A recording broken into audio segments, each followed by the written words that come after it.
Hello guys, kamusta? Ito, pakita ko sa inyo, nasa ugly phase na tayo ng cycle natin. This video is about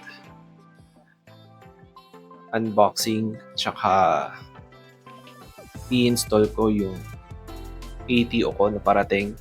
Yun yung iPi ATO. In order ko lang rin siya sa Orange app. And out for delivery na siya today. Kasi mapapansin nyo, yun sobrang bilis mag-evaporate ng tubig sa salt water. Yung sticker na yun na may nakasulat na Thailand, bali yun yung guide ko. Yung pinaka-reference ko kung saan yung dapat yung level ng water. Ganyan karami inuubos niya in 48 hours. Sobrang bilis niya mag-evaporate. Kailangan talaga ng ATO. Pakita ko na sa inyo mamaya kung paano ko siya i-install. Try ko yung best ko na ipakita sa inyo at i-explain sa inyo simula unboxing tsaka kung paano yung process nung pag-i-install ko nung ATO. Temporarily, hindi pa dumating yung galon ko ng lagayan ko ng water para sa pagre-refill. Lagyan na natin ng temporary mamaya. Yun guys. Balik ako sa unboxing, okay? Hello guys. Ito na, dumating na yung ating ATO iPi Auto Top O. Unbox natin.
Wow.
Hello guys. So, ito na yung laman nung package nung box natin ng iPi na AKO.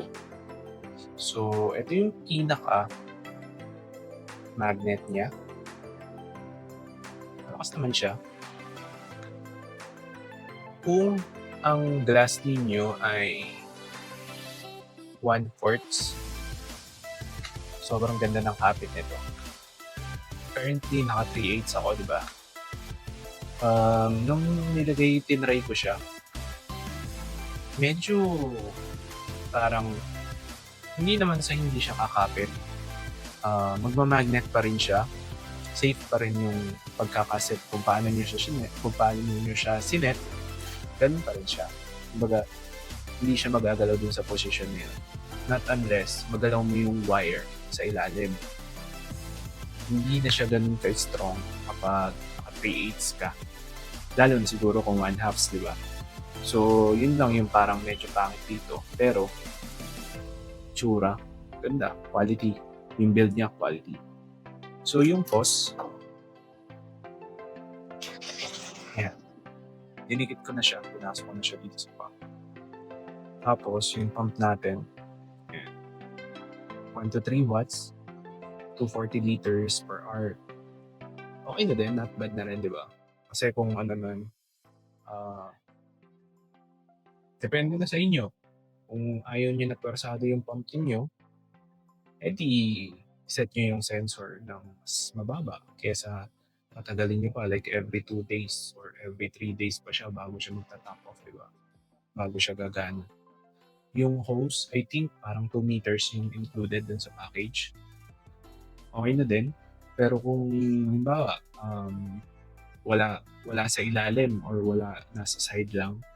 Kung nasa side lang, okay na to. Pero kayo, tansyahin nyo rin. Pero more or less, 2 meters yung kasama na hose. Ito yung anti-siphon na kasama niya na accessory. Puputulan nyo to, yung pinaka-hose na kasama. Tapos, lalagay nyo siya doon. Okay? Kasi, merong important detail dito na kailangan. Ayan. Ito yung nakita ko na sa manual niya. So, ayun yung ating anti-siphon accessory, di ba?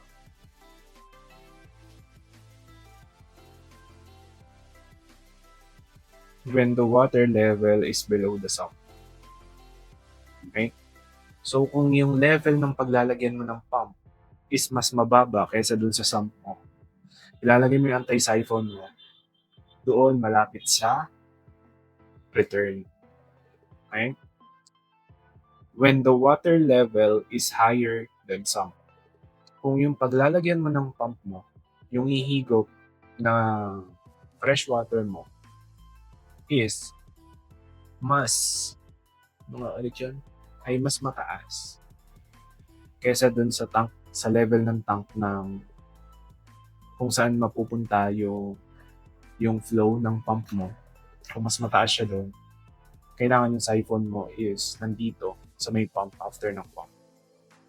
Okay? So, parang yan lang naman yung important keynotes na nakita ko dito. Tapos, may diagram dito ng kung paano yung yeah. So, nandiyan na rin naman. Pero yung display nito mamaya, yung actual, papakita ko sa inyo. Tingnan ko rin muna kung paano nangyayari. Tapos, explain ko na lang ulit sa inyo. Nang mas siguro, mas maiintindihan nyo. Siguro. So, eto. Bawa, na-magnet nyo na siya sa aquarium nyo. Ha? Ilalagay nyo. Oh, sorry. Ko pala na-explain ito.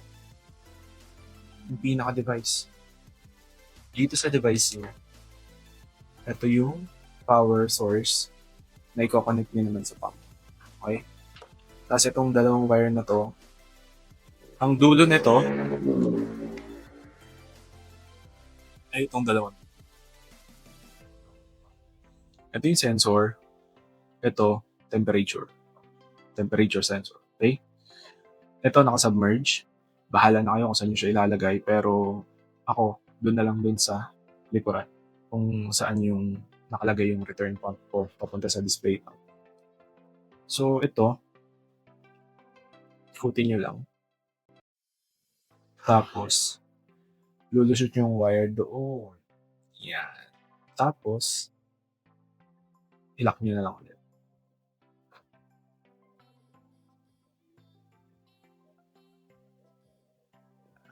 Ayan, ganyan na siya. So mase-sense niya na kung kulang na ba yung tubig mo, hindi ba. Tapos, itong isang butas, optional yan eh. Nasa sa inyo kung anong gusto niyo gawin dyan. Pwedeng itong thermometer para kaganyan din siya or kayong bahala kung saan niyo gusto ilagay ito. Pero ang nakikita kong pinaka-purpose niyan is para dito sa hose. Yan. So, papasok mo dyan yung hose. Yan. Para, ganyan yung pinaka-setup niya. Feeling ko yung, ito kasi yung kasukat na diameter ng butas eh. So, feeling ko para dito talaga. Kayo nang bahala kung gusto niyo ilagay dyan. Kasi yung iba, hindi naman din kung saan nakalagay yung sensor, doon nila ilalagay ito eh. For example, sa mga naka-AIO, di ba? Or mga naka-under sump. Kaya, itong sensor, syempre, ilalagay mo dun sa side, sa may gilid ng, sa may ano mo, sa may display tank mo. It's up to you kung doon mo ilalagay or sa undersump mo din. Kasi pwede rin naman sa may undersump dun sa mismong return pump mo eh. So, nasa sa'yo na yan kung saan mo ilalagay, di ba? Pero ako, ganitong setup yung gagawin ko. Abot naman yung hose. Feeling ko, sana. Okay. So, ayun guys, that's it. Install ko muna tapos pakita ko sa inyo paano naman siya nag-work. Okay? Balikan kita. Hello guys. So, ayun. Napuno naman siya. As you can see.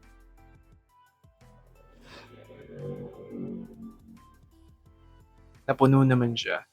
Nag-automatic stop din siya. Pasensya na, hindi ko na nakuhanan nung malapit na kasi kinalikot ko yung connectivity sa phone. Tiningnan ko kung naayos ba din yung settings or what. Pero, ang problema, walang settings doon. So, dito lang talaga siya magbe-base. Okay? So, kung mapapansin ninyo, bakit English na yung nakalagay dyan? So, yung pause button, ito. Yan. I-hold nyo lang siya.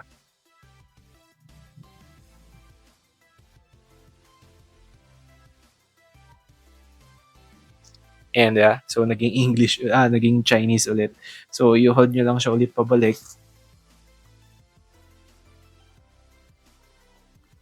Ayun na, naging English ulit. So pag na-set nyo naman na siya ng ganyan, tapos try nyong hugutin, tapos ibalik nyo ulit, hindi na siya ulit babalik dun sa pagka-Chinese niya.